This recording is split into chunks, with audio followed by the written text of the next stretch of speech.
கர்த்தருடைய பரிசுத்த நாமத்துக்கு மகிமை உண்டாவதாக. இன்றைய வசனம் யாக்கோபு 4வது அதிகாரத்தில் கூட 11வது வசனம் பார்த்தா, சகோதரரே ஒருவருக்கு ஒருவர் விரோதமாய் பேசாதிருங்கள். சகோதரனுக்கு விரோதமாய் பேசி தன் சகோதரனை குற்றப்படுத்துகிறவன் நியாயப்பிரமாணத்திற்கு விரோதமாய் பேசி நியாயப்பிரமாணத்தை குற்றப்படுத்துகிறான். நியாயப்பிரமாணத்தை நீ குற்றப்படுத்துவாயானால் நீ நியாயப்பிரமாணத்தின்படி செய்கிறவனாய் இராமல் அதற்கு நியாயாதிபதியாக இருப்பான். அதிலே 12வது வசனம், மற்றவனை குற்றப்படுத்துவதற்கு நீ யார்? இந்த நாளில் கூட வேதம் நமக்கு என்ன கற்றுக் கொடுக்குதுன்னா, மற்றவங்களுக்கு விரோதமாக நீ பேசாத, ஒருவருக்கு ஒருவர் விரோதமாக நீ பேசாத, நீ மற்றவங்களை குற்றப்படுத்தாத. சகோதரனை குற்றப்படுத்தி மற்றவங்களை குற்றப்படுத்துறது நியாயப்பிரமாணத்தையே குற்றப்படுத்துது போல. இப்போ மற்றவங்களை குற்றப்படுத்த உனக்கு யார் உரிமை கொடுத்தது? நீ யாருன்னு கேட்குறாரு. மற்றவங்களை குற்றப்படுத்த நீ யாரு? அதில் மத்தியில் பார்த்தீங்கன்னா, நீங்கள் குற்றவாளிகள் என்று தீர்க்கப்படாதபடிக்கு மற்றவர்களை குற்றவாளிகள் என்று தீர்க்காதிருங்கள்.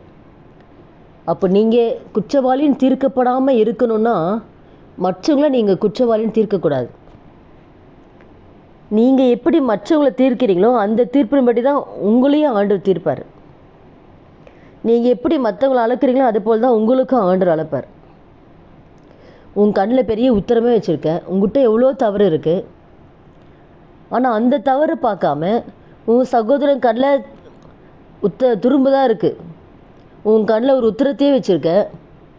இப்போ உன் கண்ணில் இருக்கிற உத்தரத்தை பார்க்காம உன் சகோதரன் கண்ணில் துரும்பை என்னை பார்க்குற. முதல்ல உங்ககிட்ட என்ன தப்பு இருக்கோ அதனை எடுத்துரு, அதுக்கப்புறம் மற்றவங்களை நீ குற்றம் சொல்லுவேன்.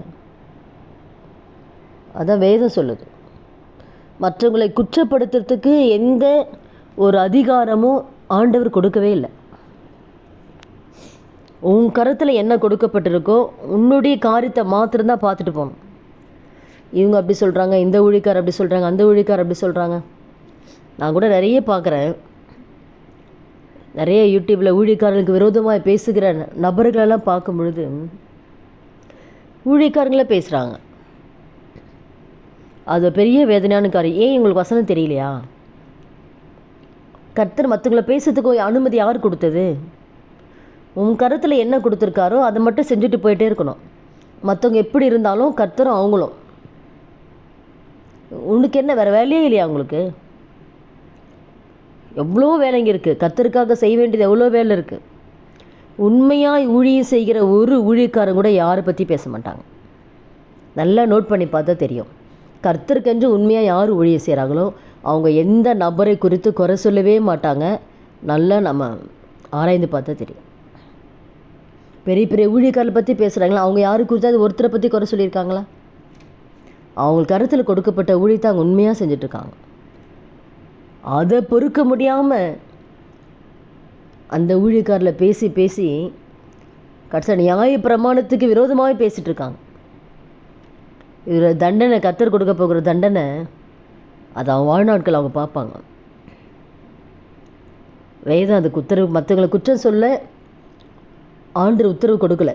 நீ யாருன்னு கேட்குறாரு. மற்றவங்களை குற்றப்படுத்துக்கு நீ யாரு? உனக்கு அதுக்கு என்ன வேலை? உனக்கு என்ன சம்மந்தம்? உனக்கு யார் அதிகாரம் கொடுத்தது? உன் கையில் என்ன ஊழி இருக்கோ, உன் கையில் என்ன இருக்கோ அதை மட்டும் செஞ்சுட்டு போ. நீயும் கர்த்தர் மட்டும்தான். உன் காரியத்தை மட்டும் பார்த்துட்டு போ. மற்றவங்கள காரியத்தில் என்ன இருந்தாலும் அது உனக்கு தேவையில்லாத விஷயம். கர்த்தரும் அவங்களும். இந்த நாளில் கூட இந்த வார்த்தை கேட்குற ஒவ்வொருத்தர் வாழ்க்கையிலுமே முதல்ல யாரை குறித்தும் பேசக்கூடாது. ஒருவருக்கு ஒருவர் விரோதமாய் பேசாதிருங்கள்.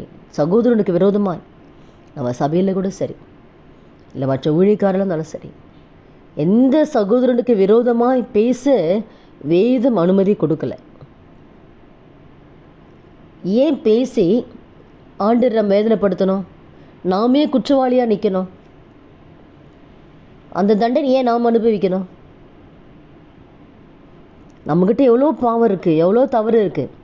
அது எதை சரி பண்ணுமா சரி பண்ணிவிட்டு ஆணுடைய வருகை எப்போ இருக்குன்னு தெரியாது, இல்லை நம்முடைய மரணம் எப்போ இருக்குன்னு தெரியாது.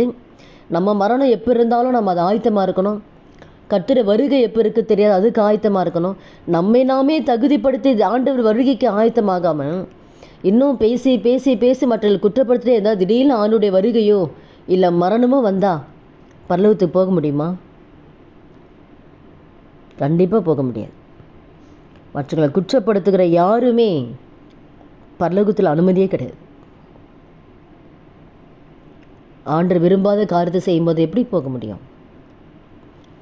அதனால் கூட இந்த வார்த்தை கேட்குற ஒவ்வொருத்தர் வாழ்க்கையிலும் யாரை குறித்தும் யாருக்கு விரோதமாகவும் நம்ம பேசக்கூடாது. இதுவரைக்கும் பேசியிருந்தாலும் ஆண்டவரே நான் பேச மாட்டேன். அது யாராக இருந்தாலும் யாருக்கு விரோதமாகவும், அது ஃபேமிலி ப்ராப்ளமாக இருக்கலாம், ஊழிய காரியமாக இருக்கலாம், எந்த காரியத்தை குறித்தும் நம்ம பேச நம்ம யார்? இனி நான் பேச மாட்டேன் ஆண்டவரே, என்னை மன்னிங்க.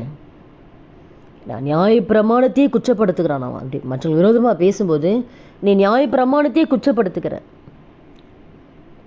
வேதம் சொல்லுது. ஏன்னா கூட நாம இப்போ கொடுக்கலாமா? துதிகள் மத்தியில் வாசம் நல்ல தகப்பனை இயேசு நாமத்தில் இந்த சமூகத்தில் வருகிறோம். அப்போ அந்த வார்த்தை கேட்குற ஒவ்வொருத்தர் வாழ்க்கையில் ஆண்டவரே யாரை குறித்து பேசாதபடிக்கு, எந்த ஊழியக்காரர்களோ எந்த சகோதரனுக்கு விரோதமாய் எந்த ஒரு காரியத்தை பேசாதபடிக்கு ஆவியானவர் ஒவ்வொருவருக்கும் உணர்வுள்ள இருதயத்தை கொடுங்க. கர்த்தருக்கு பயப்படுகிற ஒரு பயத்தை கொடுங்க. நம்ம பேசுகிற ஒவ்வொரு வார்த்தையை, நீ பேசுகிற ஒவ்வொரு வீணான வார்த்தையிலும் நியாய தீர்ப்பினால கணக்கு ஒப்பிக்கணும் என்று வேதம் சொல்லுதாண்டு. சொற்கள் மிகுதியில் பாவம் இல்லாமல் போகாது, தன் உதடுகளை அடுக்குகிறவன் புத்திமான் என்ற வேதம் சொல்லுகிறதப்பா. சொற்கள் மிகுதியில் பாவம் செய்து தேவனுக்கு முன்பாக குற்றவாளியாக நிற்காதபடிக்கு உன் வாயின் வார்த்தையில் நீ நீதிமான் என்றும் நீ குற்றவாளி என்றும் தீர்க்கப்படுவாய் என்ற வார்த்தையின்படி மற்றவர்களை குறை சொல்லி பேசி தேவனுக்கு முன்பாக குற்றவாளியாக நிற்காதபடிக்கு கர்த்தருக்கு பயப்படுகிற பயத்தை கொடுத்து இனி யாரை குறித்து பேசாமல் கர்த்தர் கொடுத்த தன்னுடைய காரியத்தை மாத்திரம் பார்க்கக்கூடிய இருதயத்தை ஆவியான தரும்படி ஒவ்வொருத்தருக்கு செபிக்கிறான். உணர்வுள்ள இருதயத்தை கொடுங்க. வாய்க்கு கடிவாளத்தை போடுங்க. உதடுகள் வாசலை கர்த்தர் காத்துக்கொள்ளுங்க. தாவீது சொன்னது போல ஆண்டவர் நலமானது பேசாமல் அமர்ந்திருந்தேன். நல்லது கூட பேசாதபடிக்கு வாய்க்கு காவல் வைங்க ஆண்டவர். எந்த வகையில் வாயின் வார்த்தையினால என் ஆண்டவர் துக்கப்படுத்தாதபடிக்கு ஆவியனர் ஒவ்வொருவருக்கு ஆண்டவர் உதவி செய்யும்படி அந்த கரத்தில் ஒப்புக் கொடுக்குறேன். இயேசு நாமத்தில் ஜெபிக்கிறோம் நல்ல பிதாவே, ஆமென்.